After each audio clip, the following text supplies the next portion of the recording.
আমি মসজিদে জায়গা দিয়েছি, আমি মসজিদ বানাইছি, বিল্ডিং আমার, ইটা আমার, হুজুরও চলবে আমার কথায়, এখানে অন্য কোনো কথা চলবে না। তা আপনারা মসজিদে যেমন আল্লাহর গোলাম, মসজিদের বাহিরেও তো আল্লাহর গোলাম। আচ্ছা, মসজিদ কার ঘর? মসজিদের বাহিরের অংশটা কার? ওইটা আল্লাহর না নাকি?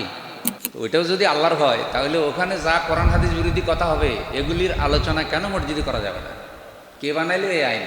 আমরা তো বলতেছি, মানে আমি এখানে বসেছি, আল্লাহ তার রসুলের মাধ্যমে এটা আল্লাহ দিয়েছেন যে এখানে একজন খতিব থাকবে, প্রতি জুমার দিন মুসল্লিরা আসবে, লোকদের সাপ্তাহিক ঈদের দিন সবার সাথে সবার দেখা হবে, আর এই খতিব এখানে বসে এগুলি বলবে, সাম্প্রতিক সংগঠিত ঘটনাবলীর আলোকে উম্মতকে গাইড করবে, নসিহা করবে, সামাজিক বিষয়গুলো যেগুলি দ্বারায় মানুষের ঈমান আমল নষ্ট হয় এগুলির ব্যাপারে কোরআন সুন্নাহর আলোকে জাতিকে ভয় দেখাবে।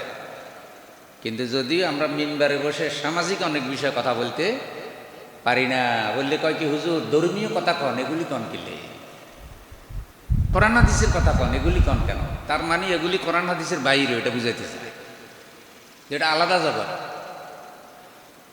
অথচ কোরআন হাদিসের বাহিরে কোনো কিছু আছে? মসজিদ যে কোরআন হাদিসের আইনে চলবে, মসজিদের বাহিরের সব কিছু কোরআন হাদিস অনুযায়ী চলতে হবে।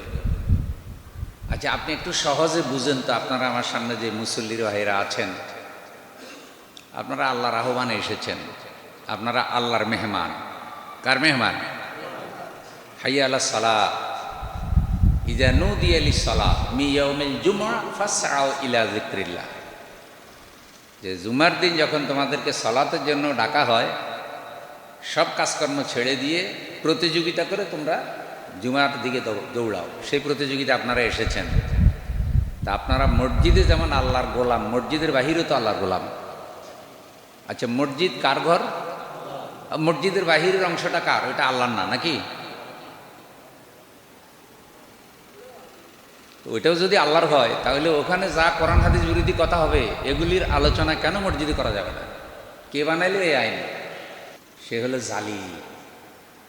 সে মসজিদের বাহিরের ব্যবস্থাটাকে নরক বানাতে চায়, সে মসজিদের বাহিরের জগৎটাকে তার নিজের গোলাম বানাতে চায়। সে বলতে চায় এখানে আমার মাতবরি চলবে, কোরআন হাদিসের কোনো কথা এখানে চলবে না। এটাই তো ফেরাউন করছিল, এটাই তো আবু জেহেল করছিল। আবু জেহেল বলছে, মুহাম্মদ সাল্লাল্লাহু আলাইহি সাল্লাম তোমাকে একটা মসজিদ বানাই দিই, ওখানে আল্লাহ আল্লাহ করো, আজান দাও, জিকির আজকার করো, খাবার দাবার সব আমি সাপ্লাই দেবো, মসজিদ টাইলস করে দেবো, আরাম করো। কিন্তু বাহিরে আমরা যা করতেছি এগুলো নিয়ে কোনো কথা। তো যাই হোক, আমরা সব কিছু ব্যালেন্স করে একটু বলার চেষ্টা করি। কারণ ওমর রাদিয়াল্লাহু তাআলা আনহু যে খুতবা, খলিফাদের যে খুতবা, মসজিদে নববী, মসজিদে হারামে রসুলের যুগের যে খুতবা, সেই খুতবা এখন আর কঠিন দেওয়া। আমাদের এখানেও তাই। আমি এখন মসজিদের অমুক দায়িত্বশীল, মসজিদটা কিভাবে চালানো উচিত, খতিব কোরআন হাদিসের আলোকে হক কথা বললে আমি কি খুশি হব না বেজার হব, এগুলো কিন্তু বিচার।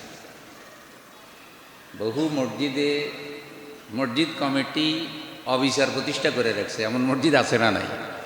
আমি তো কঠিন কথা বলে ফেললাম, আপনি কোনো জানি না। ওদের কথা হচ্ছে মসজিদ আমার কথা চলবে, আমি মসজিদে জায়গা দিয়েছি, আমি মসজিদ বানাইছি, বিল্ডিং আমার, ইটা আমার, হুজুরও চলবে আমার কথায়, এখানে অন্য কোনো কথা চলবে না।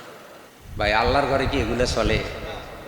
আল্লাহর ঘর আপনি বানাইছেন, এটা তো আল্লাহ আপনারে সওয়াব দিবে, হয়তো এই ঘরের উসিলে আপনি জান্নাতে যাবেন, এটাই তো আপনার চাওয়া। আল্লাহর ঘর বানাই বলবেন যে ভাই আমিও আল্লাহর আইনে চলি, আল্লাহর ঘর আল্লাহর আইনে চলুক, খতিবও আল্লাহর আইনে চলবে, মুসল্লি আল্লাহর আইনে চলবে, এখানে আমার কর্তৃত্ব না, এখানে কর্তৃত্ব পুরাটা কার? আল্লাহু আকবার। তো এখানে বলা হয় আল্লাহু আকবার, কি সাংঘাতিক কথা এটা, আল্লাহু আকবার।